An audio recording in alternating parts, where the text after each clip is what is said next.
Europa is one of the most fascinating bodies in the solar system. So, yeah, we all want to go to Europa. Il y a des décennies, la science-fiction proposait un scénario possible. Et si une vie extraterrestre se développait dans un océan sous la surface gelée d'Europe, la lune de Jupiter? Cette idée a fait passer Europa de l'obscurité au feu de la rampe, où elle est restée alimentant l'imagination de ceux qui, à l'intérieur comme à l'extérieur de la communauté scientifique, rêvent que l'humanité découvre la vie au-delà de la Terre. Ce fantasme, de notre côté, pourrait être basé sur la réalité. Les scientifiques savaient, grâce aux observatoires terrestres, que la surface d'Europe est principalement constituée de glace d'eau, et les scientifiques ont découvert des preuves irréfutables que sous la croûte de glace se trouve un océan d'eau liquide ou de glace fondante. Cependant, une récente conférence donnée par un professeur de sciences planétaires et spatiales de l'université Liverpool Hope a relancé les recherches des explorateurs cosmiques et leur a donné l'espoir d'une percée majeure. Dans cette vidéo, nous allons voir comment un scientifique britannique affirme que la lune de Jupiter, Europe, abrite une vie extraterrestre. Europe doit son nom à une femme qui a été enlevée par Zeus, également connue sous le nom de Jupiter dans la mythologie romaine. Europe, avec un diamètre équatorial de 1940 miles, fait environ 90% de la taille de la Lune de la Terre. Si Europe remplaçait notre Lune, elle apparaîtrait dans le ciel avec la même taille mais serait beaucoup plus brillante. Europe reflète 5,5 fois plus la lumière du Soleil que la Lune grâce à la glace d'eau qui recouvre sa surface. Europe tourne autour de Jupiter à environ 417 miles, soit 500 millions de miles ou 5,2 unités astronomiques du Soleil. La lumière du Soleil met 45 minutes pour atteindre Europa. Selon les experts, il est pratiquement certain qu'un océan salé contenant 2 fois plus d'eau que tous les océans de la Terre réunis existent sous la surface glacée d'Europe.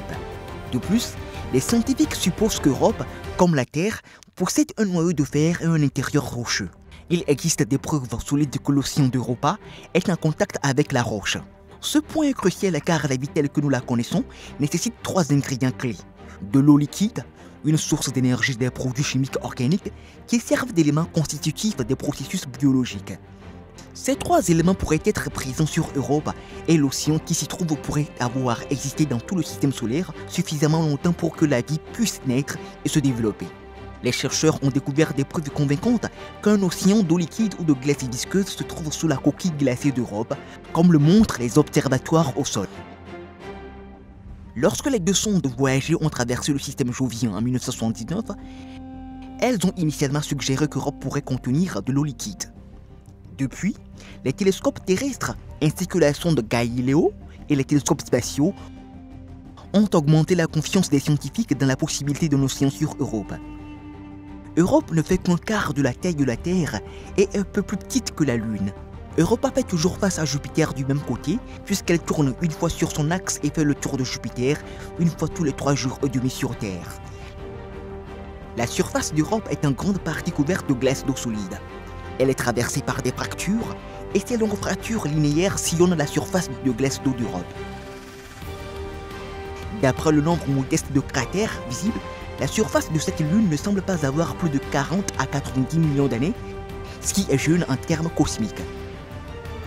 Une substance brun rougeâtre est présente sous forme d'éclaboussures à la surface d'Europe et le long de ses nombreuses fissures. Sa composition n'est pas claire, cependant, elle est très probablement composée de sel et de composés de soufre infusés dans la glace d'eau et augmentée par les radiations. Cette composition de surface pourrait donner des informations sur l'habitabilité de la Lune. Le vaisseau spatial Galileo de la NASA a examiné le système de Jupiter et a effectué plusieurs survols d'Europe entre 1995 et 2003. Galileo a détecté des puits et des dômes bizarres qui suggèrent que la couche de glace d'Europe est en train de s'agiter de convers sous l'effet de la chaleur. La plupart des grandes fissures linéaires d'Europe n'ont que quelques kilomètres de large, mais elles peuvent s'étendre sur des milliers de kilomètres. Alors que certaines de ces fractures semblent s'être séparées en de larges bandes de multiples fissures parallèles, d'autres semblent s'être développées en crêtes de plusieurs centaines de mètres de haut.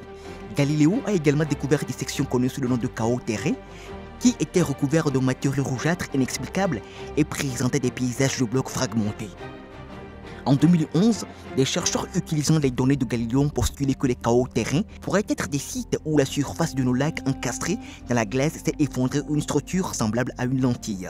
Malgré le fait que l'atmosphère d'oxygène sur Europe est beaucoup trop mince pour que les gens puissent y respirer, en utilisant le télescope spatial Hubble, la NASA a découvert en 2013 que les scientifiques avaient découvert des preuves qu'Europe pourrait libérer activement de l'eau dans l'espace.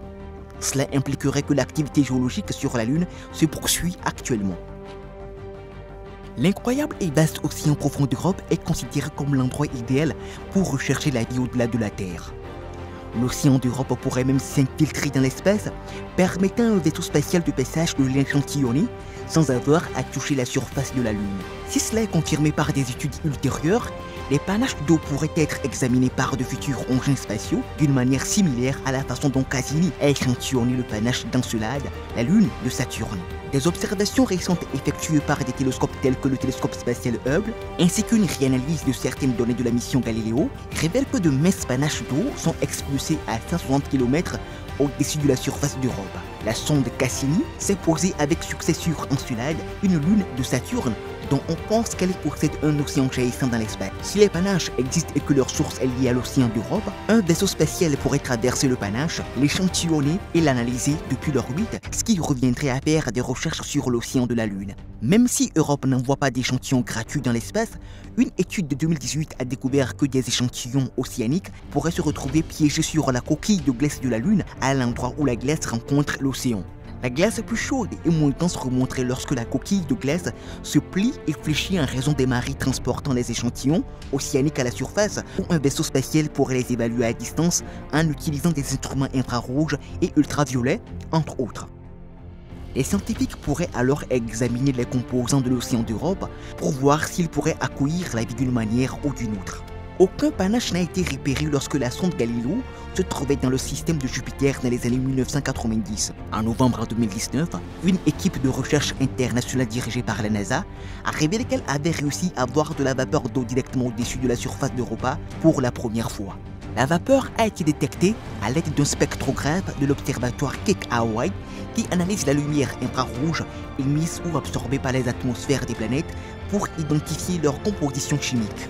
Dans un article publié le 18 novembre 2019 dans la revue Nature Astronomie, le planétologue de la NASA Lucas Paganini et son équipe ont découvert qu'Europe perdait suffisamment d'eau à un rythme de 52 000 livres par seconde pour remplir rapidement une piscine de taille olympique. Ce qui est intéressant dans ce travail pour moi, ce n'est pas seulement la première détection directe d'eau au-dessus d'Europe, mais aussi l'absence d'eau dans les limites de notre méthode de détection, a déclaré Paganini. Les scientifiques ont toutefois déterminé que l'eau n'apparaît que rarement, du moins dans des proportions suffisamment importantes pour être détectée depuis la Terre. Il n'y a pas de lune en orbite autour d'Europa, et alors que certaines lunes du système solaire ont pu historiquement avoir des anneaux, Europa n'en a pas. De nombreux vaisseaux spatiaux ont visité Europa et d'autres missions sont prévues. Le public soutient généralement les missions spatiales car la chasse aux extraterrestres est une entreprise optimiste même si aucune vie extraterrestre n'a encore été découverte. C'est une justification convaincante pour se lancer dans l'espace. Le professeur Monica Grady du département des sciences planétaires et spatiales de l'université Liverpool Hope a donné à tous les explorateurs cosmiques une dose massive d'espoir dans un récent discours. Malgré le manque de preuves, elle est convaincue qu'il existe une forme de vie sur Europa, la lune de Jupiter. Selon Grady, cette vie pourrait être plus avancée que les bactéries de base, avec un intellect comparable à celui d'une pieuvre et existant probablement dans les eaux glacées sous les couches de glace de la Lune. Grady pense qu'il y a de fortes chances que la vie non découverte existe dans notre galaxie. Elle spécule que certaines espèces souterraines, très probablement des bactéries, pourraient se cacher dans les grottes et les endroits creux de Mars. Elle pourrait s'approvisionner en eau à partir de la glace qui est enterrée assez profondément. En ce qui concerne les perspectives de vie au-delà de la Terre, c'est presque une certitude de course qu'il y a de la vie sous la glace d'Europa, a-t-elle déclaré dans un discours en février. Elle pense que les formes de vie sur Europe, à 390 millions de kilomètres de la Terre, pourraient être plus avancées que les micro-organismes martiens et posséder l'intelligence d'une pieuvre. Où vivraient ces créatures sur la lune de Jupiter? Peut-être sous la très épaisse couche de glace qui atteint une profondeur de 15 miles à certains endroits, Et il est possible qu'il y ait de l'eau liquide sous toute cette glace protégeant toute vie contre les radiations et l'impact des astéroïdes et autres objets s'écrasant. La possibilité de cheminées hydrothermales sur le plancher océanique d'Europe soulève la possibilité d'une vie sur place. Monsieur Grady pense que les conditions nécessaires à la vie ne sont pas forcément exclusives à notre système solaire et que nous devrions pouvoir les trouver statistiquement lorsque nous explorons d'autres étoiles et galaxies. Je pense qu'il est très probable qu'il y ait de la vie ailleurs et je pense qu'il est très probable qu'elle soit composée des mêmes éléments, a affirmé le professeur Grady. C'est abstenu de spéculer sur le moment où nous pourrions entrer en contact avec des extraterrestres en raison des distances potentiellement importantes. La majorité des grains du sable sont des silicates, mais on y trouve aussi des petites taches de carbone. Elle poursuit que le carbone est extraterrestre puisqu'il contient de l'azote et de l'hydrogène qui ne sont pas des signatures terrestres. Madame Grady observe que ce minuscule échantillon révèle à quel point l'enregistrement de la matière extraterrestre est compliqué et que des météorites, des astéroïdes et de la poussière interstellaire l'ont touché. Pour survivre, toutes les formes de vie ont besoin d'énergie. Où la vie recevrait-elle son énergie sur un monde glacé éloigné du Soleil? Le type de vie qui pourrait habiter Europe serait très probablement alimenté par des réactions chimiques plutôt que par la photosynthèse. Les radiations de Jupiter bombardent la surface d'Europe. La vie à la surface périrait à cause de cela. Cependant, les radiations peuvent produire du carburant pour la vie dans un océan sous la surface. Dans l'atmosphère extrêmement fine d'Europe, les radiations déchirent les molécules d'OH20 qui est composée d'oxygène et d'hydrogène. L'hydrogène s'échappe, mais l'oxygène reste. L'oxygène est un élément hautement réactif qui pourrait être employé dans des réactions chimiques et libérant de l'énergie que les formes de vie pourraient utiliser. Si l'oxygène parvient jusqu'à l'eau, il pourrait fournir de l'énergie chimique à la vie microbienne. Si Europe possède un océan salé, les réactions chimiques entre l'eau et les roches du plancher océanique pourraient entraîner la formation de composés riches en hydrogène. Et s'il y a des endroits où l'océan rencontre des roches chaudes, cette eau pourrait cracher des nutriments chimiques pour soutenir la vie, comme les cheminées hydrothermales dans les océans de la Terre. Certaines de ces questions importantes sont peut-être sur le point de trouver une réponse. Par exemple, la NASA travaille sur une mission baptisée Europa Clipper qui analysera l'océan autour du satellite et étudiera les lieux d'atterrissage potentiels pour une future mission d'atterrissage à la recherche de vie, entre autres choses. Le lancement de Clipper est prévu pour le début ou le milieu des années 2020, mais l'avenir de l'atterrisseur est incertain. Le Congrès a demandé à la NASA de développer la mission de surface, mais on ne sait pas si les fonds seront disponibles. Pensez-vous qu'il y a des vies sur Europa? Dites-le nous dans les commentaires ici-dessous.